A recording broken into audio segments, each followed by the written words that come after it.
Hello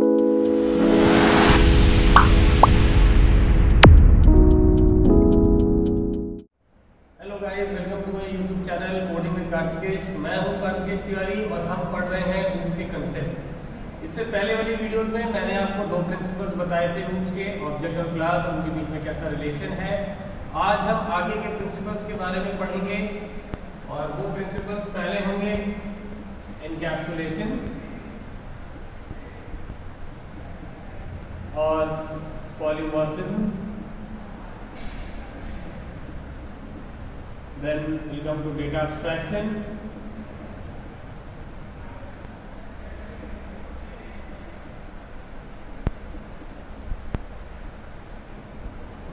and then last inheritance। चलिए start करते हैं इनकैप्सुलेशन से। पहले आपको बता दूं इनकैप्सुलेशन होता क्या है। Encapsulation is the wrapping up of data and functions into a single unit. जैसे पर मैं लिख दे रहा हूँ, encapsulation is the wrapping of data and functions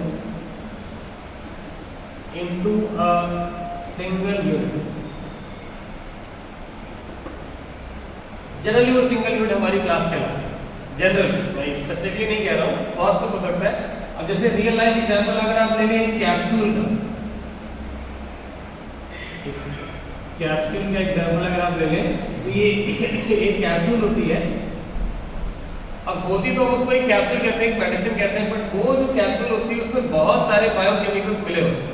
बहुत सारे केमिकल्स मिलके एक कैप्सूल बनती है। उसमें बहुत जितने भी आपके केमिकल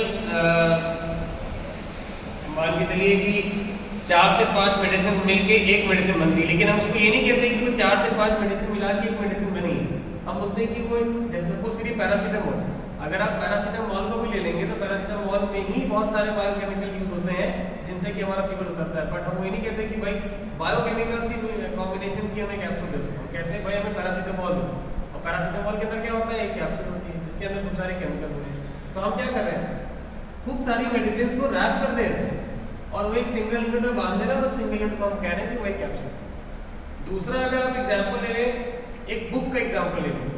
किसी भी तरह की कोई बुक अगर आपके पास है, उसके अगर जो भी आप देखोगे कंटेंट में, तो उसमें कितने सारे कंसेप्ट्स को मिला के एक किताब बनती है। अब ये नहीं कहते कि खूब सारे कंसेप्ट की किताब दे दो। सपोज करिए अगर आप जावा की कोई किताब लीजिए या C++ की कोई किताब लीजिए, तो उसमें देखिएगा आपको मिलेगा वेरिएबल्स के डिस्क्रिप्शन वाली कंटेंट भी मिलेंगे, ऑपरेटर्स के कंटेंट भी मिलेंगे, फंक्शंस के कंटेंट भी मिलेंगे, क्लास एंड ऑब्जेक्ट के भी कंटेंट मिलेंगे।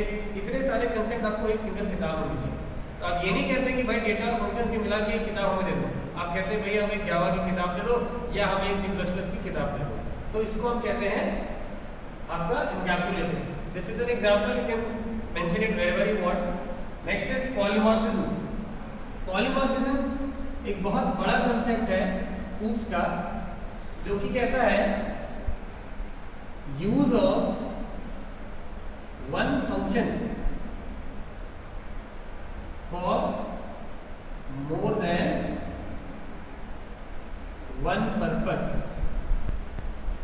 इससे एग्जाम्पल अगर ले लें, जैसे सपोज करिए मेरे पास ये पेन है, आपके पास भी ये पेन होगा, और पेन का काम क्या है, जनरली बच्चे लोग जो यूज करते हैं पेन से खेलते हैं, पेन से लिखते हैं, पेन को मुंह में डालते हैं, कार में भी डालते हैं, पेन फाइट करते हैं।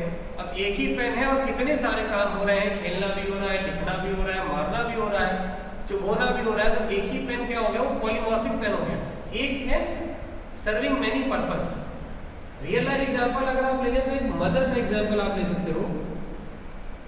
अब मदर एक डॉटर हो सकती है, एक सिस्टर हो सकती है, वाइफ भी है, she can be a teacher also, she can be a doctor also. तो एक इंडिविजुअल है और एक इंडिविजुअल ही सर्विंग मेनी पर्पसेस। अगर उसके बच्चे हैं तो अपने बच्चों का ख्याल रखेगी, डॉक्टर है तो पेशेंट देखेगी, टीचर है तो बच्चों को पढ़ाएगी, और वो एक ही इंसान कर रहा है। तो the word mother can be a polymorphic. ये हमारा इट्स सर्विंग द पर्पस। तो इसी तरह हम जब ऊप्स की बात करते हैं तो ऊप्स में बोलते हैं कि एक ही फंक्शन। अब जैसे सपोज करिए अगर फंक्शन की बात मैंने कर दी, सपोज करो मैंने एक फंक्शन लिख दिया एरिया। आप ये एरिया जो फंक्शन हो गया, ये एरिया वाला फंक्शन रेक्टेंगल का एरिया भी निकाल सकता है, और ये आपका स्क्वायर का भी निकाल सकता है, ट्रेपेजियम का भी निकाल सकता है, ट्रायंगल का भी निकाल सकता है। तो this one area function is calculating many areas of different shapes. तो ये हमारा क्या किसमें आ जाएगा, पॉलीमॉर्फिज्म में। नेक्स्ट बात करते हैं डेटा एब्स्ट्रैक्शन। डेटा एब्स्ट्रैक्शन की बात करें तो डेटा एब्स्ट्रैक्शन की अगर हम बात करें तो हम लिखेंगे the act of representing essential features without knowing the background details। इसका अगर एक बेसिकली एग्जांपल हो तो हर बच्चे ने अपने लाइफ में साइकिल चलाई होगी, बाइसिकल, और बाइसिकल चलाते समय आपने ये कभी ध्यान नहीं दिया होगा कि हम पैडल अगर मार रहे हैं तो किस तरह से टायर को रोटेट कर रहा है, कैसे हमारी साइकिल आगे बढ़ रही होगी। अगर कोई भी बच्चे ने ये चीज़ ध्यान दी होगी तो कहीं ना कहीं जाके ठुक गया होगा या कहीं कहीं नाली में गिर पड़ा होगा या कुछ ना कुछ ऐसा हो गया होगा जो उसकी साइकिल है।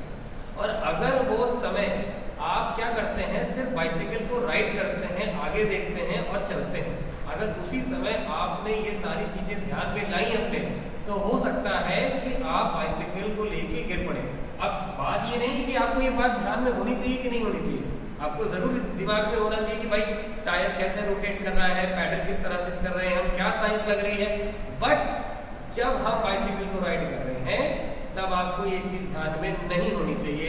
आपको क्या फोकस करना चाहिए, जो सामने हमारा प्रोसेस चल रहा है, ताकि उसके बैकग्राउंड आप पैडल मार रहे हैं, नो डाउट आपका टायर मूव कर रहा है, कोई ना कोई साइंस उसके पीछे लग रही है। लेकिन आप जब बाइसिकल राइड कर रहे हैं तो ये साइंस उस समय आपके दिमाग में नहीं आनी चाहिए। You should be focusing on the main feature which is the riding the bicycle. तो ये हमारा एक डेटा एब्स्ट्रैक्शन को दर्शाता है कि हम जिस समय हम जिस मॉड्यूल पे काम कर रहे हैं उसके एसेंशियल फीचर्स पे ध्यान दें, उससे बैकग्राउंड पे जो चल रहा है उस पर हम ध्यान ना दें। Second example is the camera.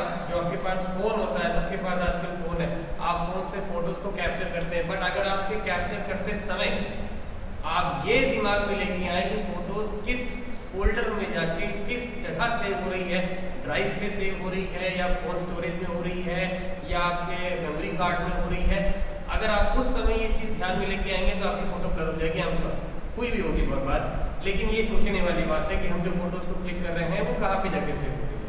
तो इन अ वे हम क्या कर रहे हैं, हम एसेंशियल फीचर पे फोकस कर रहे हैं क्योंकि फोटोज को क्लिक करने के लिए। हम इस फोकस पे काम नहीं कर रहे हैं कि फोटो कहाँ जाए। तो at the time when we are clicking the photo we are focusing on the main concept which is to click the photo so that हमारी फोटो अच्छी है। बट साइमल्टेनियसली हमारे पास जो बैकग्राउंड में चीज़ें चल रही हैं, जहाँ पर जा रही है फोटो कैसे सेव हो रही है, ये भी ध्यान देने वाली बात है, तो वो हम उस टाइम पे नहीं करते। तो ये भी हमारा एक डेटा एब्स्ट्रैक्शन का एग्जाम्पल हो गया। Next example is of inheritance. अब अगर हम इनहेरिटेंस की बात करें तो इनहेरिटेंस क्या होता है, it is the inherent property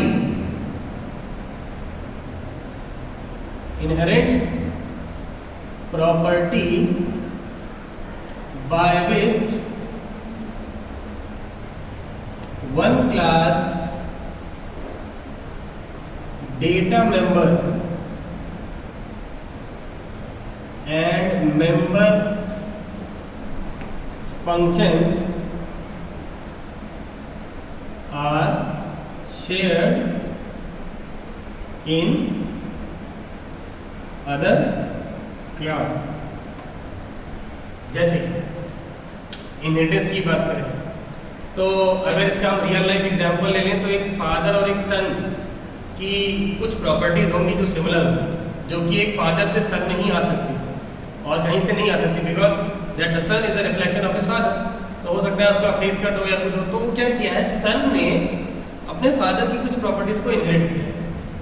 अब अगर हम इसके कंसेप्ट से बात करें तो inherent property by which one class, that this one class को हम कह सकते हैं, ये बेस क्लास भी बोली जाती है, बेस क्लास, पेरेंट क्लास और सुपर क्लास। कौन सी क्लास, सुपर क्लास।